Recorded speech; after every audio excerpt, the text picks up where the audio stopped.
গোটা সিলেট যেন আজ রাসূল প্রেমীদের জনসমুদ্রে পরিণত হয়েছে। সবার মুখে তলা আল বাদরু আলাইনা মিন সানিয়াতিল উদা, আবার অনেকেই ত্রিভুবনের প্রিয় মোহাম্মদ এলোরে দুনিয়ায়, আয়রে সাগর আকাশ বাতাস দেখবি যদি আয়। আজ বিশ্ব মানবতার মুক্তির দূত সরকারে দু আলম খাতামুল আম্বিয়া ইমামুল মুরসালিন হযরত মুহাম্মদ সাল্লাল্লাহু আলাইহি সাল্লামের জন্মদিন। পবিত্র রবিউল আউয়াল মাসের 12ই রবিউল আউয়াল রাসূল সাল্লাল্লাহু আলাইহি সাল্লামের পৃথিবীতে আগমন। এই আগমনটি এতটাই আনন্দ মুসলিম হৃদয়ে জেগেছে যে প্রতিটা বছরই আমরা দেখে থাকি বাংলাদেশ সহ বিভিন্ন জায়গায় পবিত্র ঈদে মিলাদুন্নবী উদযাপন করা হয়।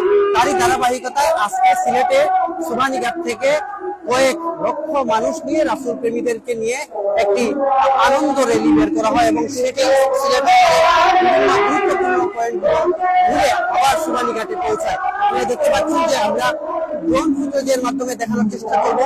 আপনারা দেখবেন যে কত লক্ষ লক্ষ মানুষ আজকের এই র্যালিতে অংশগ্রহণ করেছে।